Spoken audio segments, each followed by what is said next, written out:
सभी को नमस्कार।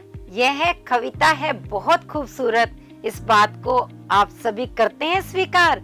तो चलिए बच्चों, पिछले 2 भागों में आपको कवि ने विचारों में कर दिया लीन, तो चलिए हम शुरू करते हैं भाग 3। इस कविता के तीसरे भाग में हम ये जानेंगे कि आलोक धनवा जी अब हमें आगे और क्या बताने वाले हैं। तो पिछले 2 भागों में आपने जान लिया कि कवि अपने जंगल की रात में विचार कर रहा है और शहर में एक छत पर खड़ा होकर के वह सोचता है, अतीत की यादों में खो जाता है और विभिन्न प्रकार के विचार उसके दिमाग में आते हैं और वह इसीलिए हमें भी विचार मंथन करने के लिए विवश करता है। तो चलिए आगे बढ़ते हैं और देखते हैं कवि ने क्या कहा। एक असहायता जो मुझे कुचलती है और एक उम्मीद जो तकलीफ जैसी है, शहर में इस तरह बसे कि परिवार का टूटना ही उसकी बुनियाद हो जैसे। न पुरखे साथ आए, न गांव, न जंगल, न जानवर। शहर में बसने का क्या मतलब है, शहर में ही खत्म हो जाना। तो यहाँ देखिए बच्चों, यहाँ कवि अपनी विवशता को स्पष्ट कर रहा है कि जब वह गांव को छोड़कर शहर की ओर आया था तो उसको एक मजबूरी थी, एक विवशता थी गांव को छोड़ने की, और वही विवशता उसे आज तक कुचलती है। और साथ ही साथ उसे एक उम्मीद भी थी कि शायद जल्दी ही वह वापस अपने गांव में जा पाएगा जब उनके हालात सामान्य हो जाएंगे, परंतु ऐसा हो नहीं पाया। और यही बात आज तक उसको अंदर तक कुचल जाती है, उसके मन को कचोटती है और उसे वह तकलीफ होती है, वह दर्द होता है कि जिस उम्मीद के सहारे वह अभी तक जीवित था वह उम्मीद पूरी नहीं हुई और वह शहर में इस तरह से बस गया कि परिवार ही टूट गया, क्योंकि कुछ सदस्य गांव में रह गए और कुछ शहर में हो गए, तो परिवार ही टूट गया। तो वह ये यहाँ पर प्रश्न करता है कि क्या परिवार का टूटना ही उसकी बुनियाद हो जैसे, क्या इसका आधार, इसके मूल में यही था कि यदि वह गांव को छोड़कर शहर में आएगा तो परिवार टूट जाएगा और उसके साथ ना तो उसके पुरखे आए, पुरखे मतलब पूर्वज, ना तो उसके पूर्वज साथ आए और ना ही गांव के अन्य लोग। या गांव से अभिप्राय केवल लोगों से ही नहीं है, बल्कि गांव के रीति रिवाज, गांव की संस्कृति, वह सब भी गांव में ही छूट गई और जो गांव के जंगल थे, जानवर थे, वे सब भी वहीं रह गए। शहर में बसने का क्या मतलब है, शहर में ही खत्म हो जाना। यहाँ कवि प्रश्न अलंकार के माध्यम से हमारे सामने एक प्रश्न छोड़ रहा है और हमें यह सोचने के लिए विवश कर रहा है कि क्या शहर में आकर बसने का अर्थ यही है कि मृत्यु पर्यंत शहर में ही रहना और शहर में ही खत्म हो जाना। तो यहाँ कवि के दिल का दर्द उभर करके सामने आता है। आगे कवि ने कहा कि एक विशाल शरणार्थी शिविर के दृश्य, हर कहीं उनके भविष्यहीन तंबू, हम कैसे सफर में शामिल हैं कि हमारी शक्ल आज भी विस्थापितों जैसी। सिर्फ कहने के लिए कोई अपना शहर है, कोई अपना घर है, इसके भीतर भी हम भटकते ही रहते हैं। यहाँ कवि ने विस्थापन की त्रासदी को उभारा है। वह यह कहता है कि जब वह गांव से शहर में आया तो मजबूरी में उसे एक शरणार्थी कैंप में रहना पड़ा, शरणार्थी शिविर में, जहां पर कि वह बहुत बड़ा शिविर था और वहां कोई भविष्य नहीं था। तो इसलिए कवि ने क्या कहा कि एक बहुत बड़े शरणार्थी शिविर का नजारा आज भी उसकी आंखों के सामने है। दृश्य का अर्थ क्या है, नजारा। वह नजारा आज भी उसकी आंखों के सामने है जहां कोई भी भविष्य नजर नहीं आता था। हम कैसे सफर में शामिल हैं कि हमारी शक्ल आज भी विस्थापितों जैसी। कवि कहता है कि इतना समय बीत गया लेकिन आज भी हम अपने आप को विस्थापितों जैसा ही मानते हैं। क्यों मानते हैं? क्योंकि विस्थापन का अर्थ है एक स्थान से उजड़कर दूसरे स्थान पर आना, चाहे वह मजबूरी में हो या फिर अपनी इच्छा से। लेकिन यहाँ कवि का ये कहना है कि इतने वर्षों बाद आज भी वह अपने आप को विस्थापित ही महसूस करता है। क्यों महसूस करता है?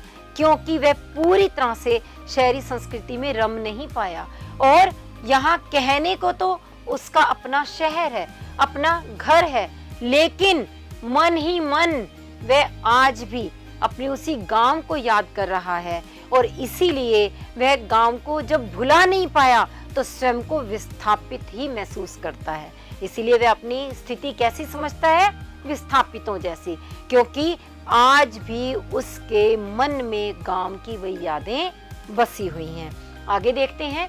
लखनऊ में बहुत कम बच रहा है लखनऊ, इलाहाबाद में बहुत कम इलाहाबाद, कानपुर और बनारस और पटना और अलीगढ़, अब इन्हीं शहरों में कई तरह की हिंसा, कई तरह के बाजार, कई तरह के सौदाई, इनके भीतर, इनके आसपास, इनसे बहुत दूर बंबई, हैदराबाद, अमृतसर और श्रीनगर तक। यहाँ कवि ने भारत के विभिन्न हिस्सों का वर्णन किया है कि चाहे तो लखनऊ को देखें, इलाहाबाद को देखें, कानपुर को, बनारस को, पटना को या फिर अलीगढ़ को, इन सब में अब पहले वाली बात नहीं है। इनकी संस्कृति, इनकी संवेदनशीलता पहले जैसी नहीं रही, इसमें बहुत अधिक बदलाव आ चुका है। यहाँ अनेक प्रकार की हिंसा है, यानी मारकाट की प्रवृत्ति घर कर चुकी है, और यहाँ अनेक प्रकार के बाजार हैं, मतलब लोगों की जो सोच है उसमें बहुत बदलाव आया है। और कई तरह के सौदाई होता है पागलपन की धुन वाले। यहाँ अनेक ऐसे लोग हैं जिनमें पागलपन की धुन सवार है, केवल अपने धर्म को, अपनी जाति के लोगों को और अपने ही सगे संबंधियों को तो वे चाहते हैं सुखी देखना, और बाकियों के साथ मारकाट कर रहे हैं। ये पागलपन ही तो है, क्योंकि पूरा का पूरा देश, बल्कि मैं तो ये कहूंगी पूरा विश्व ही एक घर की तरह है, मगर लोगों में अब वो भावना नहीं रही, और इसी कारण उन पर पागलपन की धुन सवार हो गई है। और इसी वजह से चाहे तो हम ये उत्तर भारत की बात कर लें या फिर दक्षिण भारत, जिसमें बंबई, हैदराबाद है, या फिर भारत के सर्वोच्च शिखर हम अमृतसर, श्रीनगर तक की ही बात क्यों ना करें, यहाँ सभी में इतना अधिक बदलाव आया है कि अब पहले वाली बात कवि को नजर नहीं आती। और इसीलिए कवि ये कहता है कि हिंसा और हिंसा की तैयारी और हिंसा की ताकत, बहस नहीं चल पाती, हत्याएं होती हैं, फिर जो बहस चलती है उसका भी अंत हत्याओं में होता है।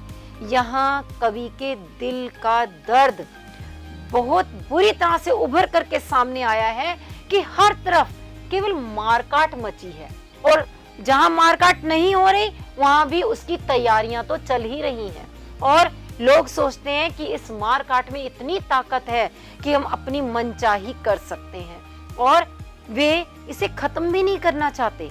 बहस करके, आपस में बातचीत करके उसे सुलझाना नहीं चाहते। उनकी बातचीत नहीं होती, समस्याओं का समाधान नहीं होता, केवल उनमें आपसी ऐसी बहस होती है जो कि वापस हत्याओं के साथ ही अंत की ओर पहुंचती है। तो इस तरह लोगों में जो मारकाट की प्रवृत्ति आ गई, उसी की ओर कवि संकेत कर रहा है कि लोग हत्याओं पर अधिक ध्यान दे रहे हैं, लोग दूसरों को मारने पर अधिक ध्यान दे रहे हैं, जबकि आपसी भाईचारा समाप्त हो रहा है। और इसीलिए कवि को अपनी ही सोच पर कुछ विचार करने की जरूरत महसूस हो रही है कि भारत में जन्म लेने का मैं भी कोई मतलब पाना चाहता था।